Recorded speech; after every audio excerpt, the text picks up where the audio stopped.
राधे राधे, जय श्री कृष्णा। सभी भाई बहनों को स्वागत करती हूँ अपने यूट्यूब चैनल पर। आप सभी लोग के सामने एक शिव चर्चा भजन सुनाने जा रही हूँ। आप लोग सुनिएगा और अपना आशीर्वाद, दुलार, प्यार इसी तरह बनाए रखिएगा। गाना को फुल वॉच करके सुनिएगा, तभी अच्छा लगेगा। तो चलिए हम सुनाने चल रही हूँ। हमरा भोला जी क मड़ई महल लागेला, हवा झुरु झुरु बहे त सुगर लागेला, हवा झुरु झुरु बहे त सुगर लागेला। हमरा भोला जी का मड़ई महल लागेला, हवा झुरु झुरु बहे त सुघर लगेला, हवा झुरु झुरु बहे त सुघर लगेला। झुरु झुरु हवा चले जैसे चले कूलर, मड़ई में सुख बाड़े कार्तिक गणेश हो। झुरु झुरु हवा चले जैसे चले कूलर, मड़ई में सुख बाड़े कार्तिक गणेश हो। यही जा सब परेशानी देखा हल भइल बा, यही जा सब परेशानी देखा हल भइल बा।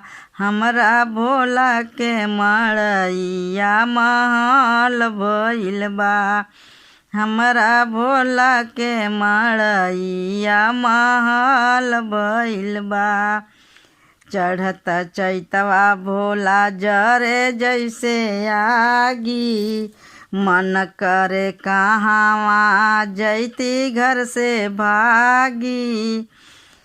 चढ़त चैतवा भोला जरे जैसे आगी, मन करे कहवा जैती घरवा से भागी।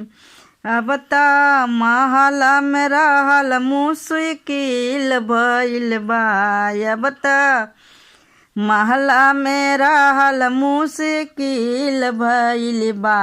हमरा भोला के मड़ई या महल भइल बा, हमरा भोला के मड़ैया महल भइल बा। चैत में भोला जी मड़ैया मन भावे, चैत में भोला जी मड़ैया मन भावे। पक्का के मकान हमरा मन ही न भावे, चैत में भोला जी मड़ैया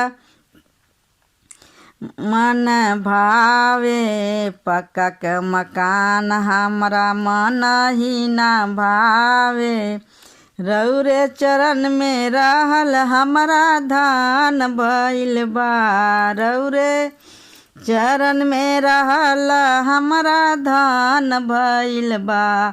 हमरा भोला के मड़ैया महल भइल बा, हमरा भोला के मड़ैया महल भइल बा।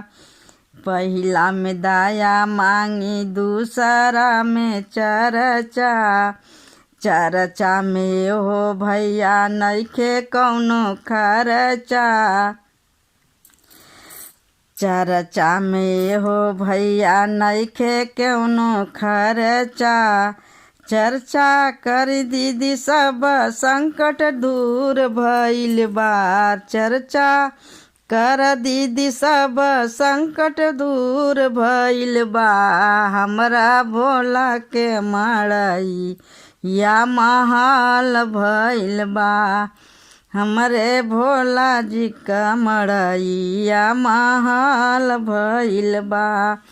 हमरे भोला जी का मड़ई महल भइल बा, हवा झुरु झुरु बहे तो सुघर लागेला, हवा झुरू झुरू बहे तो शिव घर लागेला।